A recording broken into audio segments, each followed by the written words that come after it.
ఉంటే కదా ఉపయోగం, లేకపోతే ఏం ఉపయోగం?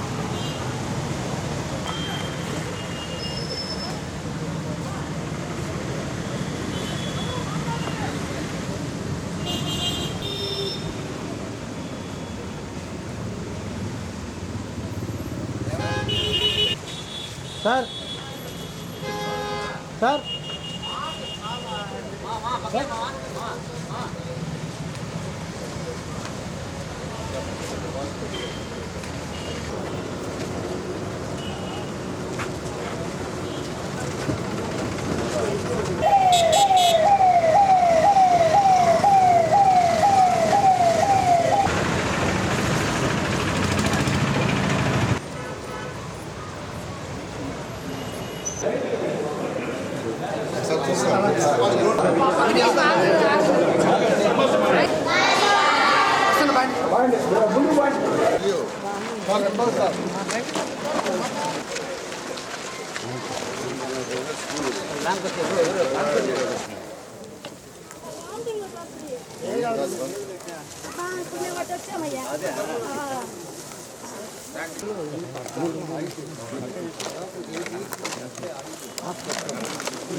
కృష్ణారెడ్డి సార్, కృష్ణారెడ్డి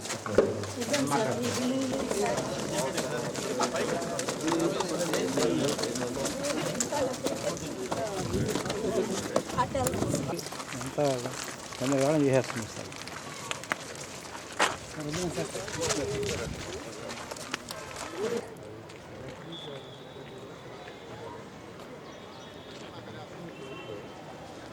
మన స్కూల్ సార్ వచ్చేసి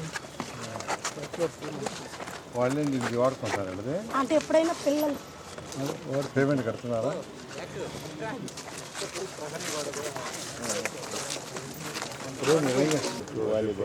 ఈ స్థలం మొత్తం ఇంక వేరే వాళ్ళు ఆక్యుపై చేయకుండా మొత్తం యాక్చువల్గా డిజైన్ చేస్తే నేను వేరే వాళ్ళు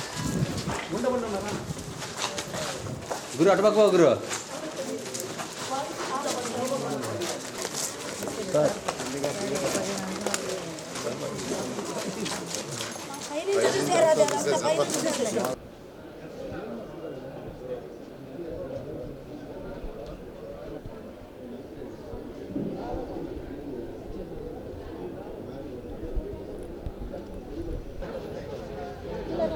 అందరికీ నమస్కారాలండి. నెల్లూరు సిటీలో నెల్లూరు కార్పొరేషన్ 54 డివిజన్లో 2014-19లో నేను మినిస్టర్గా ఉన్నప్పుడు మున్సిపల్ స్కూల్స్ అన్నింటినీ యాక్చువల్గా విజిట్ చేయటం, వాళ్ళకు కావాల్సిన వసతులు కొన్ని ఏర్పాటు చేయటం, అన్నిటికంటే ఇంపార్టెంటు కార్పొరేట్ సెక్టర్తో పోటీ పడేటట్టుగా వాళ్ళకి కావాల్సిన ఎడ్యుకేషన్ యాక్చువల్గా నేను సపోర్ట్ చేయడం జరిగింది. ఆ పిల్లలకు కావాల్సిన మెటీరియల్ కావచ్చు, ట్రైనింగ్ కావచ్చు చేయడం జరిగింది.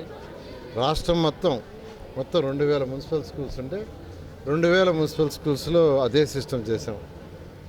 నెల్లూరులో విఆర్ కళాశాల పైన, విఆర్ హై స్కూల్ పైన ఏదైతే బిల్డింగ్ ఉందో దాంట్లో నెల్లూరు మున్సిపల్ కార్పొరేషన్ తరఫున ఒక జూనియర్ కాలేజ్ పెట్టాం. Special coaching for competitive exams along with intermediate. బ్రహ్మాండంగా తయారయ్యారు. కొంత పిల్లలు ఐఐటి చేరారు, నీట్ చేరారు, మెయిన్స్లో చేరారు. ఈరోజు కూడా ఇక్కడ పోతే ఒకప్పుడు చెప్తున్నారు, సార్ మీరు పెట్టిన ఆ కాలేజీలో చదివాము. ఎందుకంటే అక్కడికి బోర్డింగ్ కూడా ఏర్పాటు చేశా. కానీ గత ప్రభుత్వం వచ్చి ఆ బోర్డింగ్ గీటింగ్ అని తీసేసింది. మా మీద కక్ష ఉండొచ్చు కానీ పిల్లల మీద ఎందుకు కక్ష? సరే ఏదైతే అయిపోయింది. మళ్ళీ ఆ విఆర్ హై స్కూల్లో నర్సరీ నుంచి 12th దాకా ఒక మంచి స్కూల్ పెట్టాలని ఈ మధ్య హానరబుల్ మినిస్టర్ లోకేష్ గారితో మాట్లాడడం జరిగింది. రాష్ట్రంలో 4 ప్లేసులు పెట్టేటట్టుగా, అందులో ఒకటి నెల్లూరులో 2000 మంది పేద విద్యార్థులకు ఉదయం బ్రేక్ఫాస్ట్, మధ్యాహ్నం లంచ్, ట్రాన్స్పోర్ట్తో కూడా చక్కటి చదువు, ఎక్కడా లేని కార్పొరేట్ స్కూల్లో కూడా ఎక్కడా లేని వసతులు ఇస్తూ, ఫెసిలిటీస్ ఇస్తూ, బుక్స్, యూనిఫామ్ అన్నీ ఫ్రీగా ఇచ్చేటట్టుగా త్వరలో ఏర్పాటు చేయబోతున్నాను. రేపు జూన్ నుంచి ఈ నేపథ్యంలో ఉన్న స్కూల్స్ని కూడా మోడర్నైజ్ చేయాలా, డెవలప్ చేయాలనే ఉద్దేశంతో నేను గౌరవనైన మంత్రివర్యులు లోకేష్ గారితో మాట్లాడటం, ఆయన కూడా మీకున్న అనుభవాన్ని స్కూల్స్కి ఇవ్వండి అని చెప్పడం ఇవన్నీ జరిగినాయి. దీని మీద యాక్చువల్గా నేను మొన్న మధ్య ఒక స్కూలు నవాపేటలో విజిట్ చేశాను. ఈరోజు ఇక్కడ 49వ డివిజన్లో దీనికి గుంటబడే స్కూల్ అంటారు, మోడర్న్ స్కూల్, ఇది మోడల్ స్కూలు. దీంట్లో ఇప్పుడు వచ్చాను. మెయిన్గా చక్కటి గ్రౌండ్ ఉంది, అయితే అదంతా భయంకరంగా తయారైంది. ఇప్పుడే అధికారులకు చెప్పాను, ఇమీడియట్గా 48 అవర్స్లో 48 గంటల్లో గ్రౌండ్ అంతా క్లియర్ చేయండి. ఒక సీసీటీవీను 2 సీసీ కెమెరాలు ఇమీడియట్గా పెట్టమన్నా. తర్వాత ఇక్కడ హెడ్ మాస్టర్ గారితో పీఈటీతో మాట్లాడాను.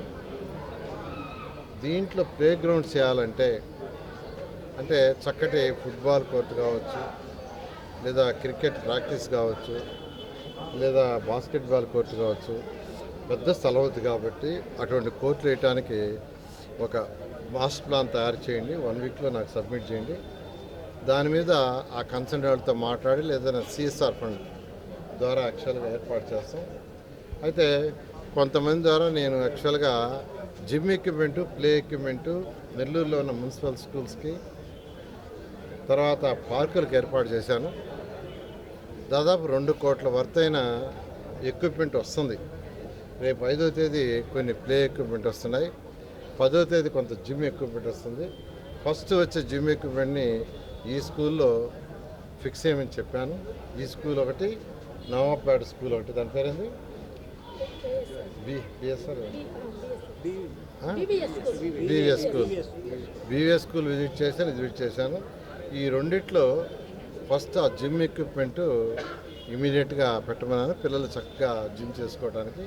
అదేవిధంగా పిల్లలకు సంబంధించిన ప్లే ఎక్విప్మెంట్ అంటే చిన్నపిల్లలకు ఒక రకం ప్లే ఎక్విప్మెంట్ ఉంటుంది, ఇది 1 to 5, 6 to 10 డిఫరెంట్గా ఉంటుంది.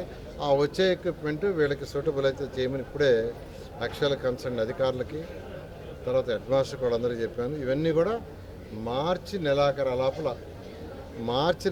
లోపల ఇక్కడున్న ప్రజాప్రతినిధులు అందరూ చెప్తున్నాను, హెడ్ మాస్టర్ చెప్తున్నాను, మార్చి నెలాఖరు లోపల కంప్లీట్ అయ్యేటట్టుగా అధికారులకు ఆదేశిస్తున్నాను.